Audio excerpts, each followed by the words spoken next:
अगर आरती बोझ है ना माँ, तो मैं उसे उठाकर मर जाऊंगा, लेकिन उसे छोड़कर जिंदा नहीं रहूंगा।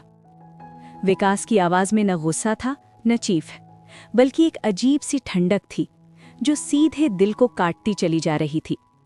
उसकी माँ सामने खड़ी थी, दीवार पर टंगी शादी की तस्वीर जैसे कमरे में हो रही इस लड़ाई की गवाह बनी खड़ी थी। बिस्तर पर पड़ी आरती की आंखें खुली थीं।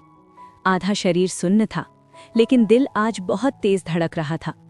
उसे समझ नहीं आ रहा था कि ये लड़ाई उसके लिए है या उसकी वजह से।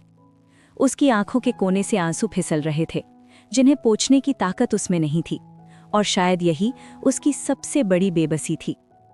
आरती याद करती है, शादी को अभी 9 दिन ही हुए थे। आरती अब भी हर सुबह उठकर अपने माथे के सिंदूर को छूती थी, जैसे यकीन कर रही हो कि ये सब सपना नहीं है। ससुराल नया था, लोग नए थे, लेकिन उसने खुद को ढालने की पूरी कोशिश की थी।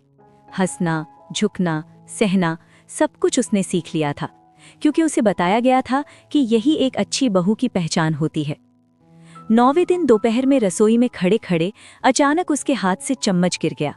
उसने झुककर उठाने की कोशिश की, लेकिन पैर जैसे जमीन से चिपक गए हों। उसने सोचा शायद चक्कर आया है, नई जगह है, काम ज्यादा हो गया होगा। उसने खुद को संभाला और फिर से काम में लग गई। लेकिन अगली सुबह जब उसने उठने की कोशिश की तो शरीर ने साथ नहीं दिया। आवाज गले में अटक गई। उसने विकास को पुकारना चाहा, लेकिन शब्द बाहर नहीं आए। अस्पताल में डॉक्टर के शब्द बहुत साधारण थे, लेकिन उनका असर किसी विस्फोट से कम नहीं था। डॉक्टर ने बिना किसी भावनात्मक उतार चढ़ाव के कहा था कि ये लकवे का अटैक है, पूरा नहीं, लेकिन इतना गंभीर है कि आगे का जीवन आसान नहीं होगा, और सुधार में बहुत समय, बहुत पैसा और बहुत धैर्य लगेगा, जिसकी कोई गारंटी नहीं है। आरती सब सुन रही थी। उसकी आंखें खुली थीं, उसके कान काम कर रहे थे, बस उसका शरीर धोखा दे चुका था।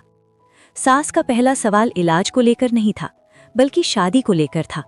उन्होंने बहुत सहजता से पूछा था कि ये सब शादी से पहले क्यों नहीं हुआ। उस एक सवाल ने आरती को अंदर तक तोड़ दिया था।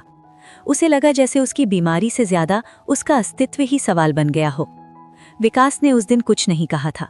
वो बस आरती का हाथ पकड़े खड़ा रहा था, जैसे दुनिया का सारा भरोसा उसी पकड़ में समेट लेना चाहता हो। लेकिन घर लौटते ही माहौल बदल गया।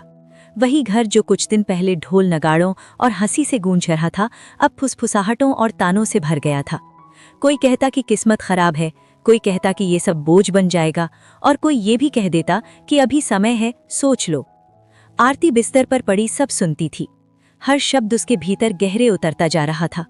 रातें उसके लिए सबसे कठिन होती थी। छत को घूरते घूरते वो खुद से सवाल करती थी कि क्या उसकी शादी बस 9 दिन की थी, और क्या उसका कसूर सिर्फ इतना था कि उसका शरीर अब साथ नहीं दे रहा। विकास हर रात ऑफिस से लौटकर उसके पास बैठता, उसे दवा खिलाता, उसका सिर सहलाता और धीमी आवाज में उससे बातें करता, जैसे वो जवाब दे सकती हो। वो अपने दिन की छोटी छोटी बातें भी उसे बताता, ताकि आरती को ये महसूस न हो कि वो अकेली है। लेकिन असली मोड़ तब आया जब एक रात सास ने साफ शब्दों में कह दिया कि इस हालत में बहू को उसके मायके भेज देना ही बेहतर होगा, क्योंकि उनका घर कोई अस्पताल नहीं है। विकास उस दिन चुप नहीं रहा। उसने पहली बार अपनी माँ की आंखों में आंखें डालकर देखा और कहा कि आरती उसकी पत्नी है, कोई बोझ नहीं, और अगर उसे जाना है तो वो उसके साथ जाएगा। माँ को ये उम्मीद नहीं थी। उन्हें लगा था कि बेटा हालात के आगे झुक जाएगा, जैसे समाज झुकाता है। लेकिन विकास ने वो घर छोड़ दिया। उसने एक छोटा सा किराए का कमरा लिया। वहां न सुख सुविधा थी, न कोई सहारा, बस 2 लोग थे और एक लंबी लड़ाई। दिन में ऑफिस, रात में आरती की देखभाल, दवाइयाँ, फिजियोथेरेपी और बीच बीच में अपनी थकान को छिपाने की कोशिश। फिजियोथेरेपी के दौरान जब आरती दर्द से रोती तो विकास का दिल टूटता, लेकिन वो उसे हिम्मत देता। वो कहता कि दर्द का मतलब है कि शरीर अब भी जिंदा है, और जब तक जिंदगी है तब तक उम्मीद है। महीनों बाद एक दिन आरती के होंठ हिले। आवाज टूटी फूटी थी, लेकिन वो शब्द विकास के लिए किसी वरदान से कम नहीं था। उसने बस उसका नाम लिया था। विकास उस दिन बहुत देर तक रोता रहा था, छिपकर, ताकि आरती को कमजोर न लगे। उसी दौरान एक और सच्चाई सामने आई। डॉक्टर ने एक दिन विकास को अलग बुलाकर बताया कि आरती का लकवा अचानक नहीं था, बल्कि लंबे समय से चल रहे मानसिक दबाव और थकान का नतीजा था, जिसे नजरअंदाज किया गया था। विकास को जैसे किसी ने आईना दिखा दिया। उसे समझ आया कि सिर्फ बीमारी से नहीं बल्कि माहौल से भी उसकी पत्नी टूटी थी। अगले दिन उसने माँ से पूछा था कि अगर आज उसके पिता इस हालत में होते तो क्या वो उन्हें भी बोझ कहती। उस सवाल ने माँ को अंदर तक हिला दिया था। पहली बार उन्हें एहसास हुआ कि उन्होंने बहू नहीं बल्कि एक इंसान को नकार दिया था। उस रात माँ सो नहीं पाईं। उन्हें अपनी कही हर बात याद आती रही। शादी के मंडप में कही गई वो बात भी जब उन्होंने आरती को अपनी बेटी कहा था। अगली सुबह माँ खुद आरती के कमरे में आईं। उनके हाथ में फल और दवाइयाँ थीं, लेकिन सबसे भारी चीज उनके मन का पछतावा था।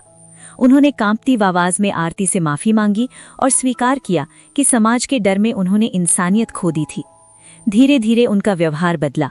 उन्होंने समाज के सामने भी अपनी गलती मानी। जब किसी ने ताना मारा तो उन्होंने साफ कहा कि उनकी बहू बीमार है, अपवित्र नहीं। आरती पूरी तरह ठीक नहीं हुई, लेकिन उसने खुद को टूटने से बचा लिया। उसने जीना सीख लिया, अपने अधूरे शरीर के साथ लेकिन पूरे आत्मसम्मान के साथ। और विकास ने उस दिन समझ लिया कि सच्चा प्यार हालात से नहीं डरता, और सच्चा बेटा वही होता है जो माँ को गलत साबित नहीं करता बल्कि सही बनने की हिम्मत देता है। ये कहानी किसी चमत्कार की नहीं है। ये कहानी उस प्रेम की है जो टूटे शरीर के साथ भी खड़ा रहता है, और उस सच्चाई की है जो देर से ही सही लेकिन जब सामने आती है तो कई जिंदगियां बचा लेती है।